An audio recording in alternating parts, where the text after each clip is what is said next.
Good morning, my friends. Amma of the Agent Zone here, and well, it's 5:30 in the morning, and it's kind of hard to record stuff when it's so dark outside right now. But still, I wanted to get this little vlog out as soon as possible because today I'm going to be talking about Danganronpa 3, the Mirai or Side Future, the first episode, and as the first episode to possibly the conclusion to the original trilogy before we move into the new games and on the PS4 and all that. This first episode of the anime was pretty damn awesome.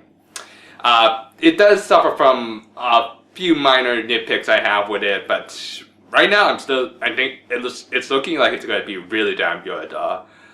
So first of all, the story of this new anime. It's basically taking place right after the events of Danganronpa 2, where now Makoto is having saved the remnants of despair in this game. He spoilers, by the way. I guess I should say that, but yeah.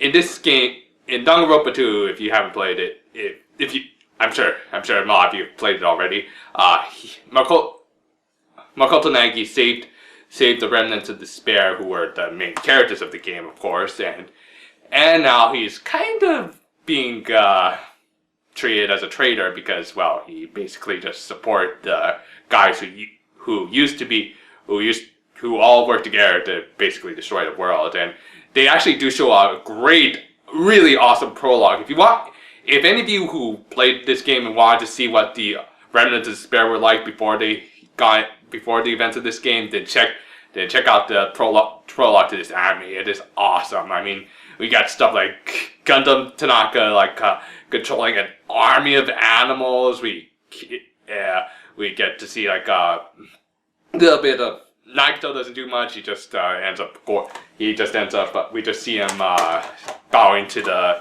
the Warriors of Hope in this game. So he didn't do much.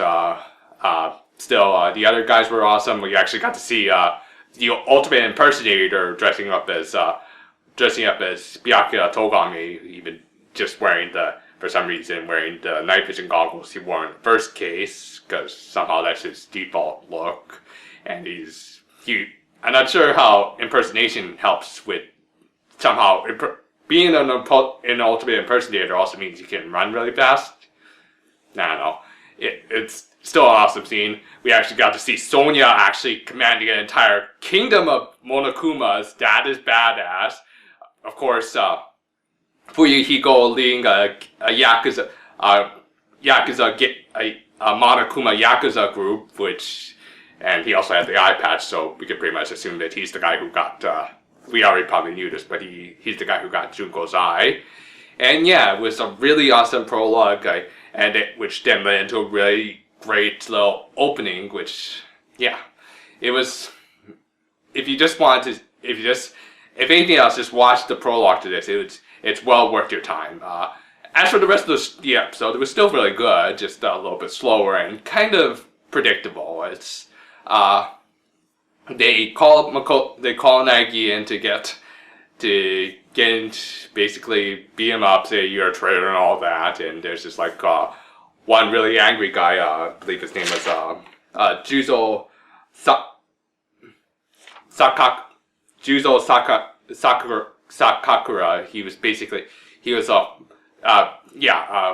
When the Future Foundation calls him in to get interrogated and all that, they bring in a bunch of the former Ultimates from Hope Peak Academy. One of them was this Juzo Sakakura guy who was the ultimate boxer, and he just punches the shit out of poor Nagi. And yeah, he's kind of acting like, it kind of gave me a bit of a Mondo Owada vibe, just this bully, this big kind of burly guy being up on poor little Nagi, even though Nagi has actually grown a little bit, so he's not as puny as he was before, but it's still just punching a poor guy in the stomach, so that's kind of nasty. But yeah, they basically, the former Ultimates all basically interrogate him, and of course there's also an XP of the the head of the vice chairman of this little group for the Future Foundation also turns out to be this guy named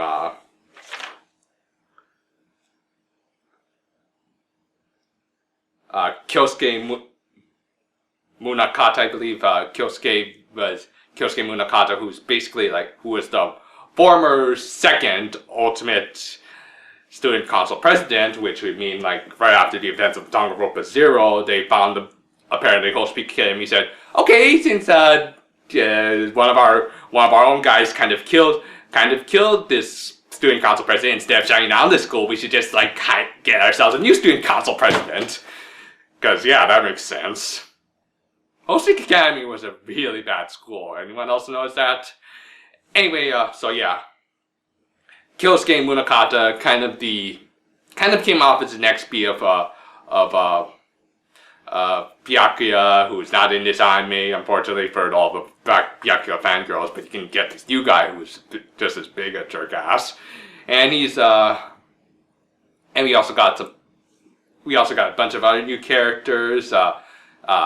Have to keep referring to my notes because there's so many of them.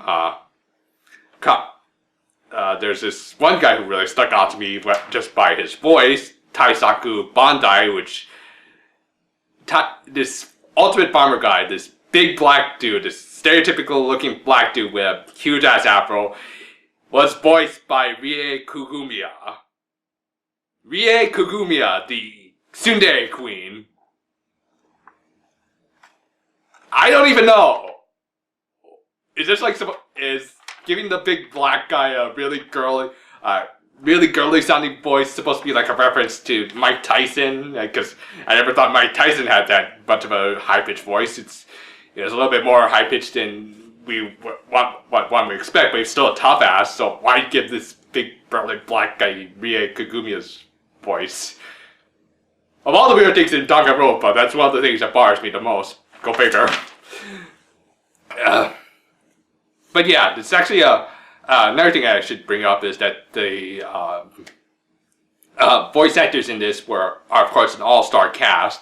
We still have amongst already with the returning characters we have, of course, Megumi Ogata, Yoko Hikasa, and Chiwa Saito. Chiwa Saito as of course our three returning characters, and then I don't know who voices Hagakure, but who cares about Hagakure returning? Anyway, yeah. So along with all the returning characters, we also got a lot of really good voice actors for the other characters, like of course I think this other character who also stood out was this former ultimate pharmacist named, what was her name? Seiko Kimura. Seiko was the ultimate pharmacist. She actually had a really awesome scene at the prologue where where the ultimate pharmacist went against the ultimate nurse. That's, of course, really nice. And she also wears this mask over her head and this surgeon's mask off her face all the time. And her design stuck out to me, kind of because since she was voiced by Saki Fujita and she's a surgeon, she kind of reminded me of the forensics doctor from Rampo Kitan. But I think I do hope that this anime turns out a lot better than Rampo Kitan turns out to be. But because right now I'm still liking it, but yeah. Anyway, I should get back on to talk about the story, shouldn't I? So anyway, Makoto gets taken in by the Future Foundation. They question him, beat him up a little bit, and then of course somebody fires a missile at their base. Possibly somebody gave away. Possibly there's a traitor amongst them who gave away their coordinates, and of course they get gassed and taken to a sealed off facility where now they have to participate in a killing game. Yeah, a little bit of sequelitis much, don't we? Yeah, so as I was pointing out, there are a lot amongst the new cast. There's a lot of XPs of the characters, and now they're starting a killing game yet again with Monokuma. I'm guessing that the Monokuma in this one is in Ultra Despair Girls, I believe like Izu pulled out two computer chips from each of the bears, Shirokuma and Kurokuma. Assuming that one of the chips, like maybe the Shirokuma chip, was destroyed during the events of Danganronpa 2, there's still the matter of the other chip, the matter of the other chip. So I'm guessing like now Junko's back again as an AI. Yay. I mean, I like Junko and everything, but I kind of wanted to see Monica as the villain. Is the twist going to be that the villain of this game, it turns out to be Monica? Because that would be awesome instead of just Junko again. Who knows? But yeah, they're taken to a facility. Somebody dies. I won't spoil who, but yeah. And now we have to go through another killing game where we have to where there's the mystery of figuring out who done it and all that, I guess. But yeah, this is going through a little bit of sequelitis, but that could change. That could change with as we see through the episodes. Like maybe there's going to be some change ups, at least enough that. I mean, I think Danganronpa 2 did a good job of avoiding sequelitis by actually, how should I say it? Danganronpa 2 avoided sequelitis by kind of acknowledging that it's kind of a sequel, yet changing enough of it that it didn't feel like the same thing. I'm not sure if they'll be able to pull it off a third time, but we'll just have to wait and see. So, yeah, animation was really good. I love the lighting throughout it and the red sky, the colors. It was really well done. Studio Larke has become a much better animation studio since their first adaptation of Danganronpa. They've done a lot. They've done some better productions like what did they do? School Life, which by the way the writer, the original manga author, I believe, of School Life is actually writing this new Danganronpa season. So that's great because I think School Life is fantastic. So with that, I do see a lot of great possibilities for this. The cast so far has been, I'm not a huge fan of the fact that the cast is are kind of XPs for some of the old cast, but that's kind of what happened in Danganronpa 2, so I can kind of let it pass, but I do hope that they change it up enough. But still, this is a great start to yet another killing game, which I'm looking forward to. I'll be back next time with, is there anything else? Actually, is there anything else I want to talk about? Oh yeah, the opening was pretty awesome too.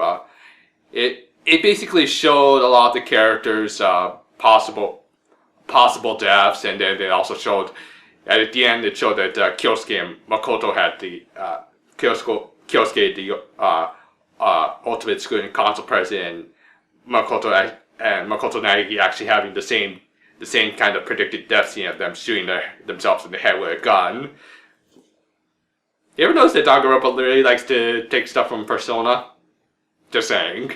But yeah, it was. Other than that, I'm really enjoying this so far, and I hope to. And I'll be back next time with more with the side despair of Danganronpa 3, which I think is going to be airing in a couple of days, and I'm really looking forward to that because they made the remnants of despair look awesome in the prologue to this. So I'm just wondering how they became that awesome.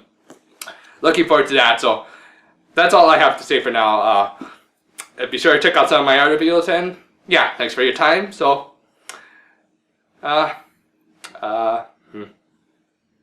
don't know I don't know how to conclude this. Farewell for now, my friends.